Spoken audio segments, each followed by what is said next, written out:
সুপ্রভাত। আজ 19শে জুলাই 2025 শনিবার। আজকে মৌসুনী দ্বীপের আমাদের দ্বিতীয় দিন। খুব ভোরবেলা উঠে পড়েছিলাম। উঠে সমুদ্রের ধারে মাসির দোকানে গিয়ে চা খেয়ে নিলাম। চা খেয়ে বেরিয়ে পড়লাম মৌসুনী আইল্যান্ডের পাড়া দেখতে। দেখুন, একটা সুন্দরবনের যেরকম গ্রাম হয় 8-10টা গ্রামের মতন এই মৌসুনী আইল্যান্ডও সেরকমই। প্রতিটা বাড়িতেই ক্ষেত রয়েছে, ধান ক্ষেত রয়েছে। এনাদের মেন হচ্ছে চাষাবাদ, ওনারা মৎস্য চাষও করে থাকেন। আর প্রতিটা বাড়িতে কিন্তু একটা করে পুকুর আছে। প্রতি বাড়িতেই গরু, ছাগল, মুরগি, দেশি মুরগি যেটা আমরা মাংস খাই, দেশি মুরগির মাংস, সেগুলো কিন্তু এনারা পুষে থাকেন। সরকারি ইরিগেশন ডিপার্টমেন্ট কাজ করাচ্ছেন এখানকার পঞ্চায়েতকে দিয়ে, দেখে খুব ভালো লাগলো। আবার আমরা এসে সমুদ্রের ধারে বসে পড়লাম। এখানেই দাদারা সকালবেলা আমাদের চা দিলেন, তারপরে ব্রেকফাস্টও ওনারা বললেন এখানেই আমাদেরকে দিয়ে যাবেন। যাই হোক, কালকে কিন্তু আমরা ঠিক মতো দোতলা দেখিনি। আজকে ওই জন্য ওনাদের দোতলাটা একটু দেখতে বললেন, তাই দোতলার দিকে উঠে গেলাম আমি। একেবারে খুব সুন্দরভাবে কাঠ দিয়ে তৈরি করা সিঁড়ি তৈরি করা রয়েছে, খুব সুন্দরভাবে সাজানো রয়েছে। সত্যি হোটেল সোনার বাংলা খুব সুন্দর ছিমছাম করে সাজানো। এটা পরিষ্কার পরিচ্ছন্ন রাখলেই ঠিক আছে। আর আমাদের থেকে ওনারা ভাড়া নিলেন 999 টাকা পার হেড, পার ডে। দোতলায়ও ঠিক 5টা ঘরই রয়েছে। ওপরে ফল সিলিং রয়েছে, এসি রয়েছে। আমাদের নিচে যেরকম কমোড, বাথরুম যা আছে এই দোতলায় অ্যাজ ইট ইজ সব কিছুই সেরকম। তবে কি এখানে যেহেতু দুটো জানলা প্রতিটা ঘরে রয়েছে, তাই জন্য এখানে প্রাকৃতিক যে হাওয়া সেটা কিন্তু ডাইরেক্ট এই ঘরগুলোতে চলে আসছে, যেগুলো আমাদের ঘরে আসছে না। আর প্রতিটা ঘরেই ফ্যান, এসি সমস্ত কিছু রয়েছে। খাটগুলোও খুব সুন্দর, আর খুব সুন্দরভাবে বাথরুম সাজানো রয়েছে। ইচ্ছে করেই আর বাথরুমের লাইট এই জন্যই জ্বালাইনি, যেহেতু আমরা নিচে দেখে নিয়েছি, ওই জন্য ওপরে আর জ্বালালাম না। ওনারা একটা কিন্তু মশার জন্য মসকুইটো যে কয়েল, সেই কয়েল গুলো কিন্তু প্রতিটা ঘরে একটা করে দিয়ে দিয়েছেন। সকালে ব্রেকফাস্টটা করে আমরা সোনার বাংলা রিসর্টকে গুড বাই জানিয়ে আস্তে আস্তে গ্রামের পথ ধরে টোটোয় করে চলে আসলাম সেই হুজুতির ঘাটে। এই যে ঘাটে যাব, এই যে ভেতরে গ্রামের যে গ্রাম্য পরিবেশ খুব সুন্দর। সকালবেলা যেহেতু এখন খুব সুন্দর সব, এখনও দোকানপাট কিন্তু এখানে সেইভাবে খোলেনি। একটা জিনিস এখানে খেয়াল করলাম, নারকেল গাছ, খেজুর গাছ প্রতিটা বাড়িতেই প্রচুর পরিমাণে আছে। আর প্রতিটা বাড়িতেই কিন্তু একটা করে পুকুর আছে।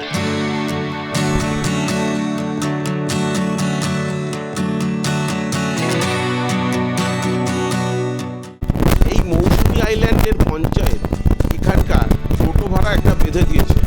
এখানে যারা টোটোয় করে যাতায়াত করেন, আমরা যারা ট্যুরিস্ট আছি, তাদের জন্য ওনারা ভাড়াটা ধার্য করেছেন প্রতিটা গাড়ির ক্ষেত্রে 175 টাকা। সে আপনি যে ঘাট দিয়েই যান না কেন, পাতিগুনিয়া ঘাট দিয়ে যান, বাগডাঙ্গা ঘাট দিয়ে যান, আর হুজুতির ঘাট দিয়ে যান, আপনাকে কিন্তু 175 টাকা দিতেই হবে। আর যদি প্রতিটা একজন করে যান তাহলে 35 টাকা করে পার হেড। গ্রামের রাস্তাগুলো খুবই সুন্দর, আর ঢালাই রাস্তা, আর দুপাশ দিয়ে রয়েছে ধান ক্ষেত। আর প্রতিটা ধান ক্ষেতে কিন্তু প্রচুর পরিমাণে জল দাঁড়িয়ে গেছে। আমরা পৌঁছে গেলাম হুজুতির ঘাটে। এইবার এখানের থেকে বোট যেহেতু রয়েছে, বোটে করে আমরা ওপারে চলে যাব। নদীর ঘাটের সামনে 2-4 জন লোক দেখলাম জাল দিয়ে মাছ ধরছিলেন। এইবারের বেড়ানোতে বৃষ্টি কিন্তু আমাদের থেকে আর সাপ ছাড়ছে না। যেদিন আমরা বেরিয়েছি সেই প্রথম দিন থেকেই বৃষ্টি আমাদের সঙ্গে সঙ্গেই যাচ্ছে। এই দেখুন, আমরা বোটে উঠেছি। যেহেতু বোটটা একটু প্লাস্টিক দিয়ে ঘেরা ছিল বলে রক্ষে, না হলে বৃষ্টি কিন্তু পড়েই চলেছে।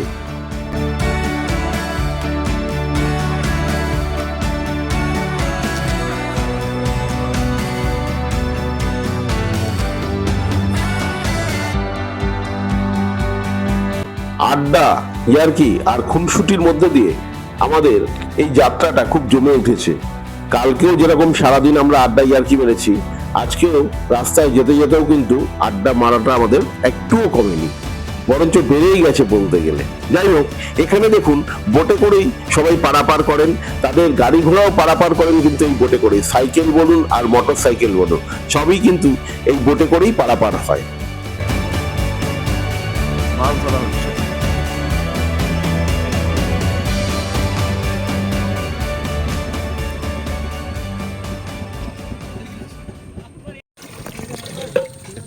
এই যে পার্শে পোনা, এগুলো সুন্দরবনে আসলেই দেখা যায়।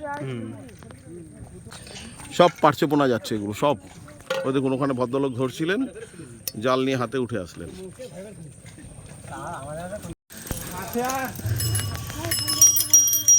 পার্শে পোনা যাচ্ছে এগুলো সব। পার্শে পোনা তো চাপড়া। আচ্ছা কোথায় যাবে এগুলো? আচ্ছা কাকদ্বীপ থেকে বসিরহাট। আচ্ছা পার্শে পোনা দেখলাম যে সব চাপড়া চিংড়ি, চাপড়ার বাচ্চা, চাপড়া মিন সব রয়েছে এখানে। ঠিক আছে।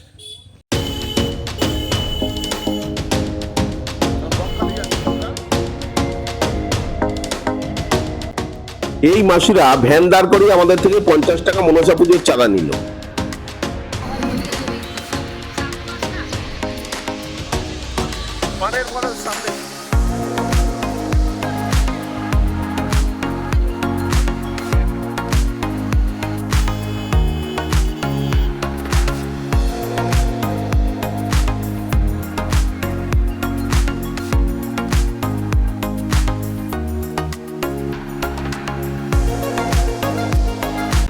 আমরা এখন বকখালির প্রবর্তক আশ্রম তার পাশ দিয়ে চলে গেলাম।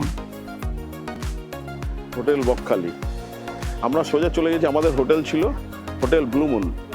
আমরা যে হোটেলে রয়েছি মেন রোড থেকে 50 পা। এখন সকাল 10:30, পৌঁছে গেলাম হোটেল ব্লু মুনে। এই হোটেলে পার নাইট 1100 টাকা, ডবল বেড, আর তার মধ্যে এসি কিন্তু রয়েছে।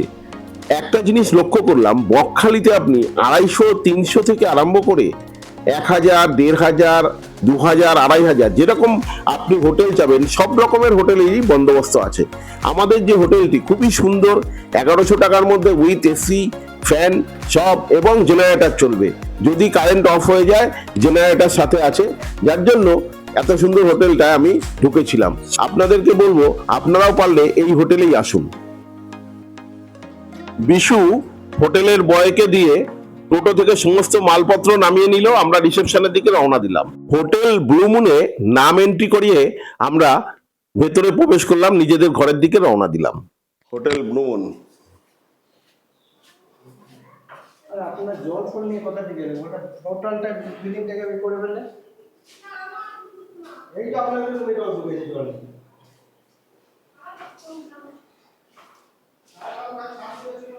আমাদের রুম নাম্বার 114।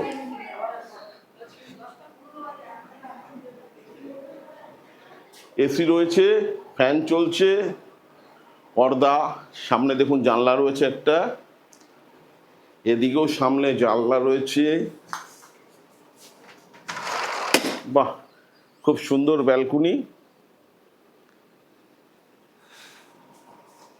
টি টেবিল একটা, সিগারেট দানি রয়েছে, দুটো বালিশ, খাটটা খুব সুন্দর একদম আগেকার দিনের খাটের মতো, কম্বল দেওয়া রয়েছে, চাদর, চেয়ার একটা দিয়েছে, সাবান দিয়েছে একটা, আয়না রয়েছে একটা, টিভি রয়েছে,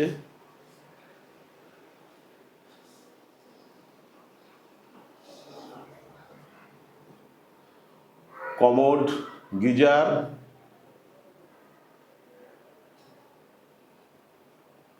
বেসিন, খাবার দেওয়া রয়েছে একটা, লাইট,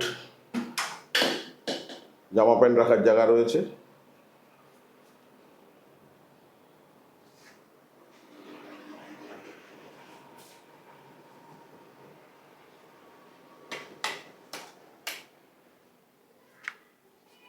সামনে বেরোল এই ব্যালকনি।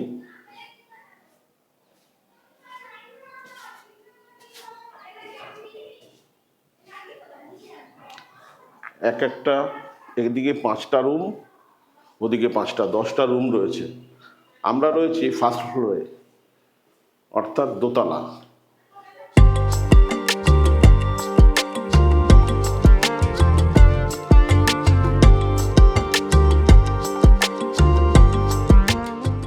পৌঁছে গেলাম হোটেল বনশ্রীতে। আজকের দুপুরের লাঞ্চটা এই বনশ্রী হোটেলেই করে নেব।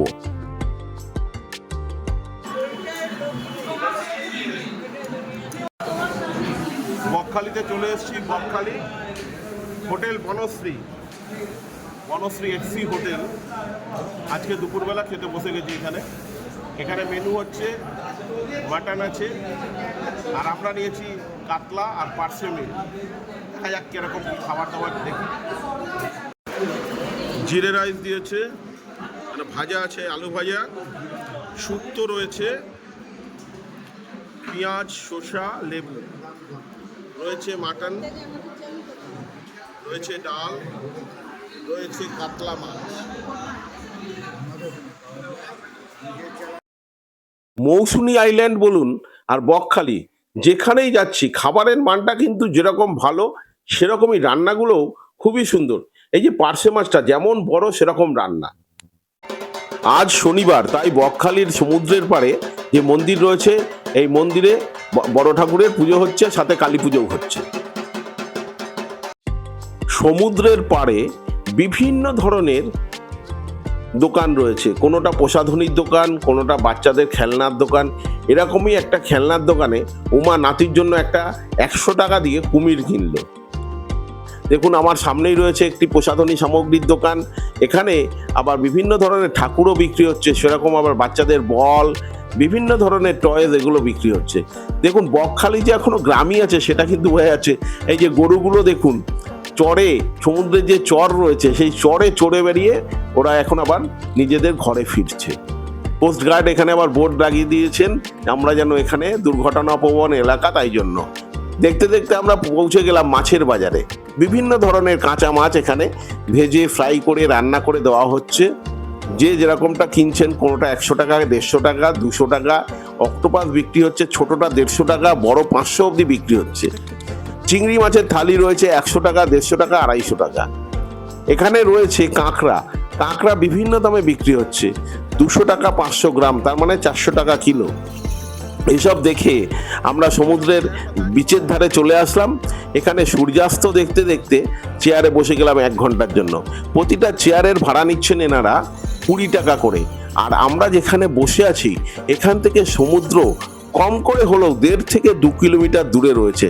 আর বকখালিতে একটা মজার জিনিস হচ্ছে, অল্প একটু জল থাকে, জল পেরিয়ে আবার ওদিকে বিচের দিকে যেতে হয়। আমরা সবাই যেহেতু মৌসুমী আইল্যান্ড থেকে ঘুরে এসেছি, সমুদ্র আর আমাদের অত আকর্ষণ করছে না আজকে, তাই জন্য আমরা সমুদ্রের ধারে বসে চেয়ারে বসে হাওয়াই খাচ্ছি। আর বিশুর খুনসুটি তো চললোই আমাদের সাথে সারাদিন ধরে। এর আগে আমরা দেখেছিলাম একটা মাছের দোকান, এখন এখানে পরপর লাইন দিয়ে মাছের দোকান রয়েছে। এই যে টোনা মাছগুলো দেখুন বিক্রি হচ্ছে এখানে 1.5 থেকে 2 কিলো ওজন 500 টাকা। আর এই ভোলা মাছ বিক্রি হচ্ছে 100 টাকা পিস। আমরা পরের দিন সকালবেলা অর্থাৎ রোববারে বেরিয়ে পড়লাম হেনরি আইল্যান্ডের উদ্দেশ্যে। আজকে আমরা কিন্তু বকখালির সাইট সিন যেগুলো আছে, হেনরি আইল্যান্ড, বেনফিশ, ফ্রেজারগঞ্জ, কার্গিল, এগুলো সব দেখে বেড়াবো। বকখালি থেকে হেনরি আইল্যান্ডের দূরত্ব 5 কিলোমিটার। আর হেনরি আইল্যান্ডে আমরা যে গেছিলাম, এই টোটো ভাড়া নিয়েছিল এখানে 400 টাকা প্যাকেজ। এই প্যাকেজের মধ্যে ছিল বকখালি, ফ্রেজারগঞ্জ, কার্গিল, এগুলো টোটাল ঘুরে আমরা দেখলাম 400 টাকায়। 500 টাকা চেয়েছিল, দরদাম করে নেবেন, মোটামুটি 400 টাকায় আপনাদের হয়ে যাবে। আমরা পৌঁছে গেলাম হেনরি আইল্যান্ডে। এই হেনরি আইল্যান্ডে মৎস্য চাষ হয় পশ্চিমবঙ্গ সরকার কর্তৃক। এখানে 2টি কটেজ রয়েছে, একটা হচ্ছে সুন্দরী আর একটা হচ্ছে ম্যানগ্রোভ। এই সুন্দরী ও ম্যানগ্রোভ এই দুটোই কিন্তু সরকারি প্রজেক্ট। সুন্দরীর ভাড়া হচ্ছে নন এসি 1000 টাকা, এসি 1200 টাকা, আর ম্যানগ্রোভের ভাড়া হচ্ছে 1600 টাকা। দক্ষিণ 24 পরগনার একটি দ্বীপ এবং পর্যটন কেন্দ্র হচ্ছে এই হেনরি আইল্যান্ড। কলকাতা থেকে হেনরি আইল্যান্ডের দূরত্ব প্রায় 130 কিলোমিটার। শীতের সময় এই হেনরি আইল্যান্ডে নানা প্রজাতির পাখি দেখা যায়। এই দ্বীপটা হচ্ছে বঙ্গোপসাগরের একদম উপকূলে এবং সুন্দরবনের একদম তীরবর্তী জাতীয় উদ্যানের দক্ষিণ দিকে অবস্থিত হচ্ছে এই হেনরি আইল্যান্ড। সমুদ্র আর জঙ্গল, দুই ভিন্ন প্রজাতির অনুভূতি কিন্তু আপনি এখানে একত্রে উপভোগ করতে পারবেন। আর আপনি যদি একবার এখানে এসে যান, এই আইল্যান্ডে একটা দিন মনে হবে আপনি কাটিয়ে যাবেন, কোথা থেকে যে এই একটা দিন কেটে গেল সেটা আপনি বুঝে উঠতে পারবেন না। এই জায়গায় যে কটা দ্বীপ আছে তার মধ্যে সবচেয়ে সুন্দরতম দ্বীপ হলো এই হেনরি আইল্যান্ড। এই হেনরি আইল্যান্ডেই রয়েছে সাদা বালি, আর রয়েছে এখানে লাল কাঁকড়া, যেটা আপনি দেখতে পাচ্ছেন। আমরা এই যে এখন কাঠের পোল দিয়ে যাচ্ছি, কাঠের পোলের দুপাশেই রয়েছে ম্যানগ্রোভের জঙ্গল, আর রয়েছে এখানে লাল কাঁকড়া। এই দেখুন আমাদের সামনে পাগলা দাশু, দুই দাশু উঠে গেছে গাছে, কিভাবে গাছ চড়ছে দেখুন।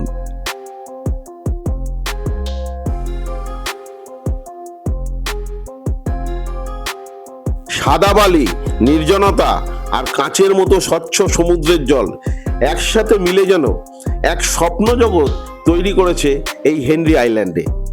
আপনি যদি রিসর্ট থেকে সমুদ্রে যাওয়ার রাস্তার দুদিকে দেখেন, তাহলে দেখতে পাবেন দুদিকে রয়েছে ম্যানগ্রোভের সমারোহ, আর সমুদ্রের জল এখানে জোয়ার ভাটা খেলে যায়, আর ভাটা এখানে আপনি দেখতে পাবেন অনেক লাল কাঁকড়ার হাতছানি দিয়ে আপনাকে ডাকছে। তবে ভুলেও সেখানে যাবেন না, কারণ ওখানে আপনি যদি হাত ঢোকান হয়তো আপনি লাল কাঁকড়া পেয়ে যাবেন, কিন্তু ওদের এখানে খুব এটা অস্বস্থকর পরিবেশ হয়ে যাবে, কারণ এইভাবে যদি আমরা ওদেরকে ডিস্টার্ব করি তাহলে কিন্তু সব দিক দিয়ে আমাদের ডিস্টার্ব হয়ে যাবে।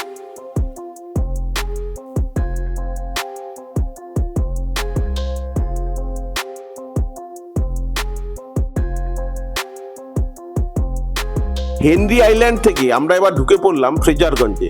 এই ফ্রেজারগঞ্জ একটা হচ্ছে মৎস্য বন্দর।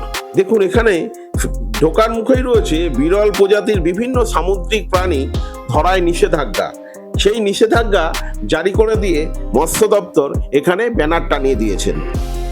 এই ব্যানার কিন্তু আমি বেনুবনেও দেখেছিলাম। ফ্রেজারগঞ্জে ঢোকার মুখেই আপনার কাছ থেকে কিন্তু আপনারা যে কজন থাকবেন সাথে টোটোর ভাড়া নিয়ে নেবে। টোটোর পার্কিং 10 টাকা, আর প্রতি জনে 10 টাকা করে নেবে। দেখতে দেখতে আমরা ঢুকে পড়লাম এই বেনফিশ মৎস্য বন্দরে। সবে দেখুন ইলিশের ট্রলারগুলো ঢুকেছে, আবার কিছু কিছু ট্রলার এখান থেকে বেরিয়ে যাবে তারা ইলিশ ধরতে। আমরা এখন যখন পৌঁছলাম, কিছু ইলিশ এখানে প্যাকিং হয়ে গেছে, এগুলো এখান থেকে সোজা চলে যাবে ডায়মন্ড হারবার এবং কলকাতার বৃহত্তম মৎস্য বাজারে। দেখুন এই যে বরফগুলো রয়েছে, এই বরফগুলো যে সমস্ত ট্রলারগুলো সমুদ্রে যাবে তাদের জন্য বরফ তুলে নিচ্ছে তারা। এখানে বরফ ক্র্যাশিং মেশিনও রয়েছে। বরফ ক্র্যাশিং মেশিনে বরফ পেশাই করে সেই বরফগুলোকে, গুঁড়ো বরফ যেটা বলে, সেই গুঁড়ো বরফগুলোকে এরা আবার এদের ট্রলারের ভেতরে যে মাছ রাখার জায়গা সেইখানে ভরে নেবে। দেখুন মাছগুলো সব প্যাকিং হচ্ছে, তবে ইলিশ মাছ কিন্তু খুব ছোট ছোট প্যাকিং হচ্ছে, যার জন্য ওনারা বলছিলেন দাদা ভিডিও করবেন না, অসুবিধা আছে ভিডিও করলে। যাই হোক, তার মধ্যে আমি যেটুকু আপনাদের পারছি দেখিয়ে দিচ্ছি। 300 গ্রাম থেকে 500 গ্রামের মধ্যে এক একটা মাছ রয়েছে। খুব বড় এখনো মাছ ওঠেনি। ওনারা বলছেন কেউ দুবার কেউ একবার মাত্র সমুদ্রে গেছেন, তবে এরপর থেকে ওনারা নিয়মিত যাবেন সমুদ্রে, সেটা বললেন। দেখতে দেখতে এগিয়ে চললাম, এগিয়ে আরেকটু এগিয়েই দেখতে পেলাম এখানে ফ্যাসা মাছ, ভোলা মাছ, ট্যাংরা, আর মাছ যেগুলো আমরা বলি আর মাছ, সেগুলোও কিন্তু এখানে দেখুন ছোট, সবই ছোট সাইজ, বড় সেরকম ভাবে কিন্তু সমুদ্র থেকে ওঠেনি। ছোট ট্যাংরা, ছোট ফ্যাসা, ছোট আর, সবকিছু ছোট ছোট।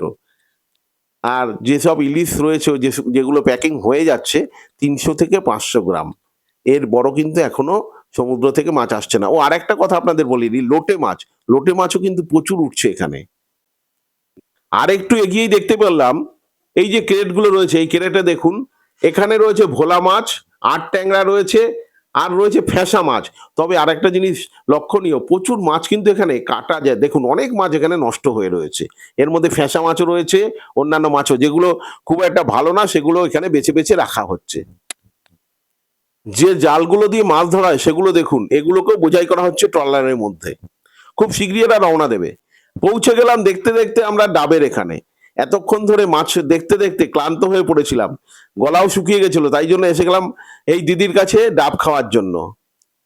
প্রতিটা ডাব 60 টাকা, 70 টাকা, 90 টাকা, আর একটা ডাব আছে 40 টাকা। দেখুন 40 টাকার ডাবটা নিয়ে আমি তাড়াতাড়ি করে জলটা খেলাম, একদম কচি ডাবের জল, তবে বেশি হয়নি জল। আমাকে জিজ্ঞাসা করছি কেমন, আমি বলছি না এ ভালো, খুব একটা বেশি জল নেই। টিঙ্কু খেলো শাঁসালা ডাব, 70 টাকা দিয়ে, পাশেই দেখুন ঝুলছে 90 টাকার ডাব। বিশাল বড়, বিশাল সাইজ এই 90 টাকার ডাব। এটা মনে হচ্ছে একজন খেতে পারবে না, 2-3 জন মিলে খেতে হবে, এরকম এত বিশাল। এবারে আমরা চলে আসলাম মৎস্য আড়তের সামনে। এখানেই ওনারা অনেক ট্রলারকে দাদন দিয়ে থাকেন। দাদন মানে অগ্রিম টাকা দেন, তারা সমুদ্রে গিয়ে মাছ ধরে এনে আবার এই সমস্ত মৎস্য আড়তকেই সেই মাছগুলো দিয়ে থাকেন। দেখুন, যেখান থেকে শয়ে শয়ে ট্রলার যাচ্ছে, এই জায়গা আরেকটু উন্নত হওয়া উচিত ছিল। অন্যান্য জায়গায়, অন্যান্য স্টেটেও ঘুরে দেখেছি আমি, খুব সুন্দরভাবে সাজানো, এখানে কিন্তু সেইভাবে সাজানো নেই। মৎস্য বন্দর দেখে ডাব খেয়ে চলে আসলাম এবার কার্গিলে। কার্গিলকে খুব সুন্দরভাবে এরা সাজিয়েছে। সামনে কিছু পুরনো দিনের সব রয়েছে গেরাপিন, যেগুলো আপনার সমুদ্রে নোঙর করে, নোঙরগুলোও রয়েছে। কার্গিলের সমুদ্র খুব একদম স্বচ্ছ জল। কার্গিল থেকে ফিরে আমরা চলে আসলাম এবার মা মনসার মন্দিরে।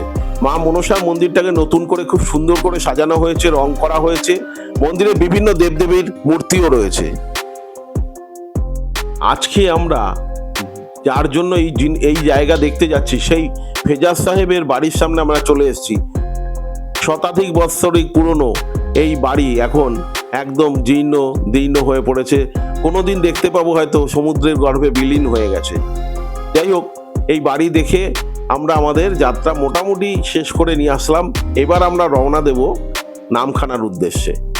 যেতে যেতেই আবার আমরা দেখতে পেলাম নতুন করে সেজে উঠছে এই ফেজারগঞ্জ।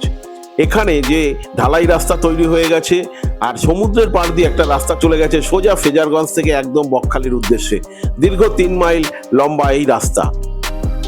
আমার ডান দিকে রয়েছে সমুদ্র, আর ঠিক আমার পিছনেই রয়েছে অনেকগুলো উইন্ড মিল। লাল আলো আঁধারের খেলা চলতে থাকলো, তার সামনে দিয়ে উইন্ড মিলগুলো দেখতে খুব সুন্দর লাগছিল। দেখতে দেখতে ফ্রেজারগঞ্জকে এবার তো বিদায় জানাতেই হবে। আর কতক্ষণ এখানে থাকবো, আমাদের যেহেতু ফিরতে হবে, তাই জন্য আমরা ফ্রেজারগঞ্জকে বিদায় জানিয়ে এবার চলতে থাকলাম নামখানার উদ্দেশ্যে। হোটেল থেকে চেক আউট করে গেলাম, চললাম নামখানা স্টেশনে টোটোয় করে। ভাই বলছে 250 টাকা ভাড়া, আমরা বললাম 200। বলছে আপনাদেরকে বিশ্বকর্মা ছুঁয়ে বলছি 300 টাকা, সেখানে 250 টাকা নিচ্ছি। ঠিক আছে, তাই হবে। এখন আমরা চললাম নামখানা স্টেশনের পথে। মিঠু কেমন ঘুরলে? খুব ভালো। উমা কেমন ঘুরলে? কেমন ঘুরেছো বিশু? আচ্ছা, NH 117 দিয়ে এখন আমরা চলেছি।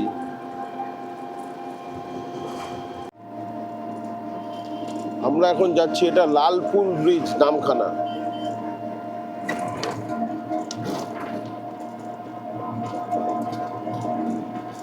NH 117। এখন সময় 12টা 10। আমরা পৌঁছে গেলাম নামখানা স্টেশনে। আমাদের গাড়ি ছাড়বে 12টা 28 নামখানা স্টেশনের ভিতরে পৌঁছে গেলাম। আমাদের গাড়ি দেবে হচ্ছে 1 নম্বর প্ল্যাটফর্মে, তাই জন্য আমরা 1 নম্বর প্ল্যাটফর্মে এসেই দাঁড়ালাম। ভিড় কিন্তু এখানে ভালোই আছে, যার জন্য বিশু এবং মিঠু দুজনেই বলল যে পার্থদা পিছন দিকে চলুন, পিছন দিকে হয়তো একটু ভিড় কম হতে পারে। যাই হোক, আমরা পিছন দিকেই গেলাম। এখানে গিয়ে বিশু আবার তাড়াতাড়ি করে 1 কাপ চা খেয়ে নিল। ঢুকছে আমাদের গাড়ি। এখন 12টা 30 হয়ে গেছে, গাড়ি ঢুকে গেছে নামখানা লোকাল। এখন গাড়ি ছেড়ে দিল 12টা 40, একদম ঘড়ির কাঁটা ধরে। আর এই ভিডিও আমি এখনই শেষ করে দিলাম ঘড়ির কাঁটা ধরে। আপনারা সকলে ভালো থাকুন, সুস্থ থাকুন। আবার দেখা হবে নতুন ভিডিওতে আপনাদের সাথে। Thank you.